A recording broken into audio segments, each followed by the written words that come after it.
날 마지막 수업이네요.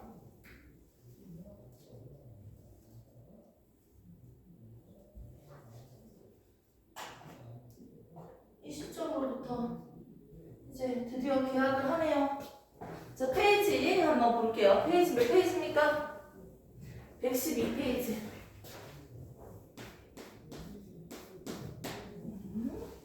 선생님은 가학생이고요. 좀 몇몇 얘기는 좀 이따가 좀 설명해 드리도록 하겠습니다. 자, 우리가 배우는 내용은요, 오토책으로 지금 진도를 나가고 있었고요. 총 책 구성을 보면요, 1단원부터 4단원까지 구성되어 있습니다. 1학기 교재. 2학기 교재는요, 몇 단원부터 5단원부터 8단원까지 구성되어 있겠죠. 이런 식으로 구성되어 있는데 지금 배우고 있었던 진행은요 1단원부터 3단원 반절까지 진도를 나간 상태고요. 오늘은 3단원 두 번째 시간입니다. 제목을 보시면 지금 뭐라고 적혀져 있습니까? 일과 에너지죠. 오늘 배우는 내용은 일과 에너지입니다. 지금까지 배운 내용이 뭐가 있었냐면 1단원은 화학 반응에 대해서 우리가 배웠어요. 화학 반응이 뭔지, 물리 반응이 뭔지, 어떻게 구분하는지 화학에 대해서 우리가 배워봤고요. 2단원은요, 우리가 기권에 대해서 배웠죠. 그 지구과학 파트라고도 할 수 있겠네요. 기체 중에서 가장 많은 기체는 뭐예요? 질소예요. 질산, 이 높이에 따른 온도 변화로 층까지 나눠서 한번 분석을 해봤고요. 그리고 구름이 만들어지는 과정도 우리가 봤습니다. 날씨까지. 기권과 날씨에 대해서 배웠어요. 자, 그 다음에 3단원 나오고 있죠, 지금. 지금 하고 있는 단원은요, 우리가 흔히 듣고 있는 수학 문제 풀 때도요, 소금물의 농도, 속력, 이런 것들이 가끔씩 나오죠. 그래서 물리 파트죠. 속력. 운동에 대해서 지난 시간에 배웠어요. 운동. 외부에서 힘이 주어졌을 때랑 주어지지 않았을 때로 나눠서 한번 봤고요. 대표적인 자율학화 운동까지 봤습니다. 오늘 배울 건 뭐냐면 일과 에너지로서 내가 일을 해준 만큼 에너지가 생기고요. 에너지로 일을 할 수 있어요. 즉, 일과 에너지가 서로 전환된다는 내용에 대해서 배워볼 거예요. 역시나 이제 이 단어도 계산 문제가 나오기 때문에 개념을 중심으로 문제까지도 같이 풀어보겠죠. 그리고 4단원이 있습니다. 화학 나왔고요. 지구과학 나왔고요. 물리 나왔어요. 그럼 4단원은 뭐가 나올까요? 당연히 생명과학이 나오겠죠. 우리가 오감만족이라고 해서 오감이라는 용어를 들어본 적이 있습니다. 눈, 귀, 코, 입, 그리고 감각적. 이렇게 오감으로 우리가 이루어져 있는데요. 이 오감에 대해서, 각각의 기관에 대해서 한번 명칭을 배워볼 거고요. 그리고 우리가 어떻게 자극을 전달받는지, 어떻게 자극에 대해서 반응하는지, 우리 몸이 어떻게 체온을 유지시키는지, 평선성에 대해서, 생명체에 대해서 각각 다뤄볼 예정입니다. 그래서 지금 1, 2, 3, 4단원이고 마지막 4단원은요. 저번에 중2 때 배웠던 소화계, 순환계, 호흡계, 배설계 있었잖아요. 그거의 약간 연장선이라고 생각하면 됩니다. 신경계에 대해서 다뤄볼 거예요. 아무튼 우리는 지금 1학기 교재에서 이렇게 1, 2, 3, 4단원을 배울 거고요. 지금 오늘 배울 거는 일과 에너지예요. 이게 몇 절?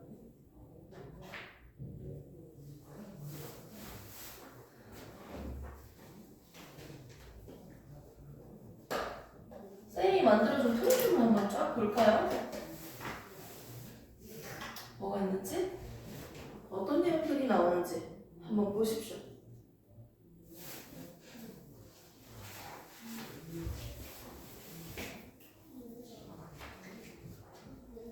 자, 과학에서의 일 이렇게 나와 있습니다. 자, 자, 역시나 수업을 시작할 때는 저번 시간에 배웠던 거 간단하게 정리만 하고 오늘 한번 진도를 나가봐야겠죠.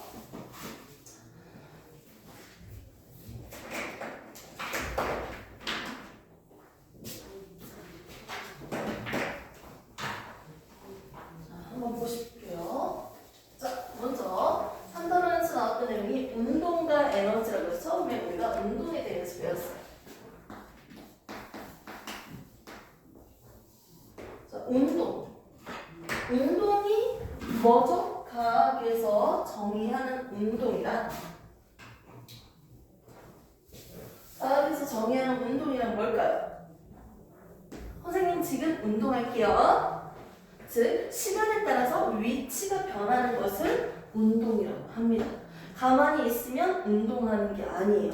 과학에서 얘기하는 건 시간에 따른 위치의 변화를 운동이라고 하는데 운동하고 있는 물체를 그려볼게요. 지금 왼쪽으로 운동하고 있는데 이 물체한테 외부에서 힘이 주어진다면 운동하고 있는 물체랑 같은 방향으로 어떻게 밀어주고 있다면 이런 식으로 R자 힘이 주어진다면 또는 반대 방향으로 당겨준다면 즉 외부 힘이 있다면 또는 외부 힘 R자 힘이 주어지지 않는다면 두 종류로 나눠서 보겠습니다. 너무 번잡해요. 즉 운동하고 있는 물체에 이렇게 힘이 주어진다면 그리고 운동하고 있는 물체에 힘이 주어지지 않는다면 얘는 무슨 운동을 했다? 등속 운동을 했습니다. 주변으로부터 아무런 방해하는 힘, 마찰력, 공기의 저항 아무것도 없다라는 전제하에서 물체가 앞으로 가고 있었어요. 그럼 같은 속력으로 빠르기로 계속 운동할 거예요. 아니 스케이트 타는 얼음판 위에 살짝만 이렇게 해도 쑥 미끄러지잖아. 근데 여기에 마찰력, 방해하는 힘이 없다면 처음 미끄러지는 속도로, 속력으로요 빠르기로 계속 앞만 보고 직진할 거예요. 방해하는 힘이 없다면요.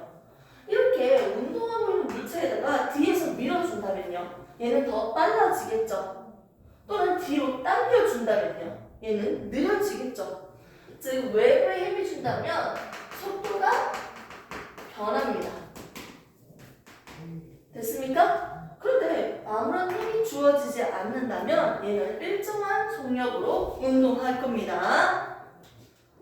여기에서 외부에서 힘이 주어진다면 먼저 운동하고 있는 물체의 방향과 같은 방향으로 힘이 주어질 때랑 운동하고 있는 물체의 운동 방향과 반대 방향으로 힘이 주어질 때로 나눠 본다면 얘 같은 경우는 앞으로 가고 있는데 뒤에서 당겼어. 그럼 얘가 속력이 빠르게 감소하겠죠? 속력이 감소하다가 결국은 반대 방향으로 빨라질 거예요. 이거를 제쳐두고 외부에 힘이 작용하고 있는데 운동하는 방향과 같은 방향으로 힘이 작용할 때 얘는 어떻게 된다? 속력이 증가하는 운동을 하겠네요. 점점점 빨라지겠네요. 이때 이 힘의 크기가 어떻게 된다? 일정한 크기로 일정한 힘으로 작용한다면 이 속력은 일정하게 증가하는 걸 볼 수 있습니다. 운동하고 있는 물체에다가 같은 방향으로 힘을 주고 있는데 이 힘의 크기가 항상 똑같아요. 일정해요. 똑같은 힘으로 계속 힘을 주고 있으면 어떻게 된다? 속력이 증가하는데 어떤 식으로 증가한다? 일정하게 증가한다는 거예요. 그게 대표적으로 이 그림을 옆으로 살짝 세워서 그려주면요. 낙하 운동입니다. 질량을 가진 모든 물체는 서로 잡아당기는 힘이 존재해요. 이 질량을 가진 두 물체 사이는 서로 잡아당기는 힘이 존재해요. 서진이랑 선생님 사이에서도 서로 잡아당기는 힘이 존재한다고요. 지구를 중점으로요. 물체가 아래로 떨어지잖아요. 맞지? 무슨 힘이 작용하기 때문이다? 아래 방향으로 잡아당기는 중력이 존재하기 때문입니다. 오케이. 이때 이제부터 물체를 떨어뜨려 볼게요. 시작! 떨어뜨렸을 때 아랫방향으로 운동하고 있는 물체에 운동 방향과 같은 방향으로 힘이 작용하고 있어요. 계속 힘이 작용하고 있습니다. 이때 어떤 식으로 속력이 증가했는지 한번 볼까요? 먼저 처음에 출발할게요. 준비! 출발할 때 정지되어 있었던 물체였죠. 하지만 1초 뒤에 얘는 어떻게 됐다? 9.8m/s가 됐어요. 속력이 9.8이라고요. 또 1초 뒤에 얘는 얼마다? 9.8 더하기 9.8이니까 얼마입니까? 얼마? 19.6m/s의 속력이 됐어요. 또 1초 뒤에는요 어떻게 된다? 9.8을 또 더했으니까 29.4m/s. 이렇게 빠르기가요 0, 9.8 어떻게? 19.6, 29.4 이런 식으로 9.8 커지고요. 또 9.8 커지고 있어요. 속력이 1초에 9.8씩 커지고 있어요. 그래프로도 그려볼게요. 시간에 따른 어떻게 속력 변화를 보겠습니다. 이때 그래프가 어떻게 그려진다? 1초에 9.8 1초 뒤에도 9.8 증가 19.8 19.6 1초 후에 29.4 이런 식으로 해서 1초에 9.8 속력이 증가 또 1초 후에 9.8 증가 또 1초 후에 9.8 증가 라고 해서 그래프가 그려졌습니다. 시간에 따른 속력 변화에 대해서 그래프까지 봤는데요. 공기가 없다라는 전제하에서 아무런 방해하는 것이 없을 때 물체를 떨어뜨렸어요. 공기가 없다. 액체, 기체 아무것도 없다. 무슨 상태에서? 진공 상태에서 낙하시키는 운동을 보고 있습니다. 이때 0에서 출발해서요. 1초에 9.8씩 빨라지고 있는 운동을 할 거예요.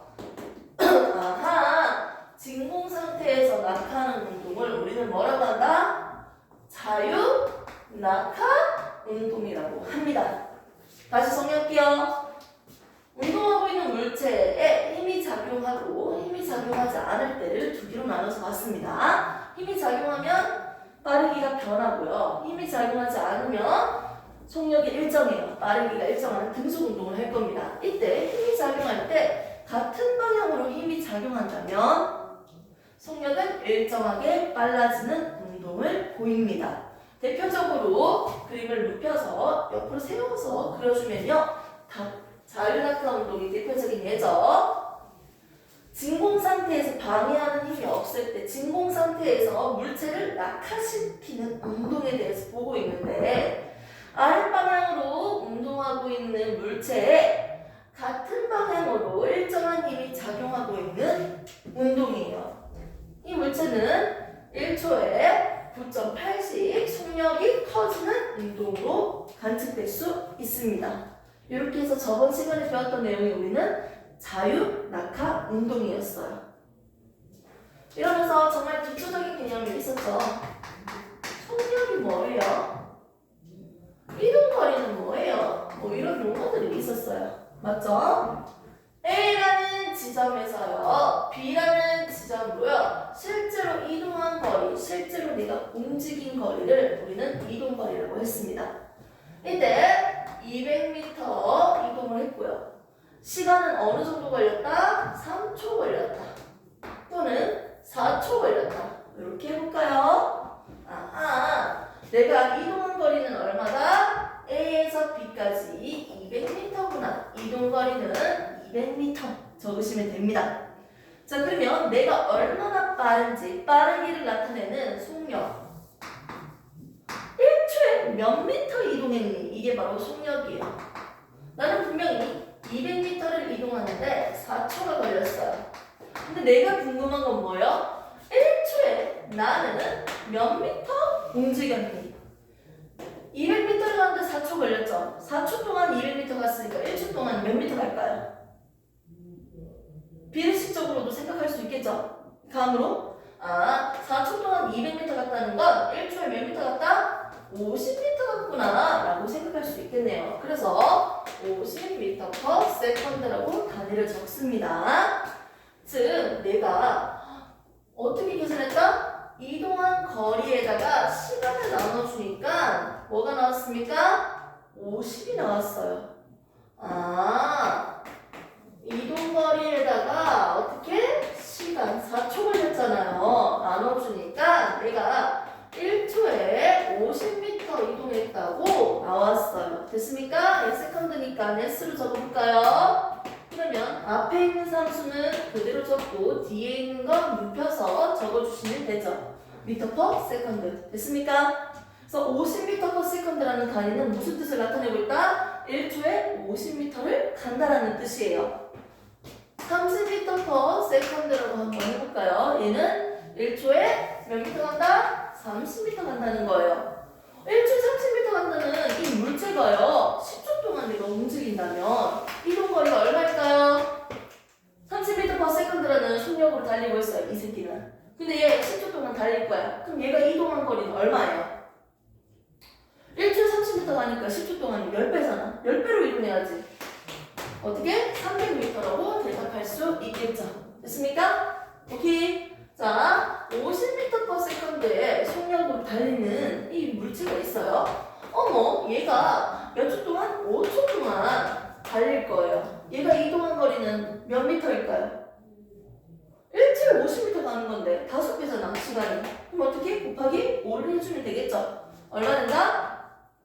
250. 됐습니까? 250m. 아하. 속력에다가 뭘 곱해준다? 시간을 곱해주니까 내가 이동한 이동거리까지 계산할 수 있겠네요. 오케이.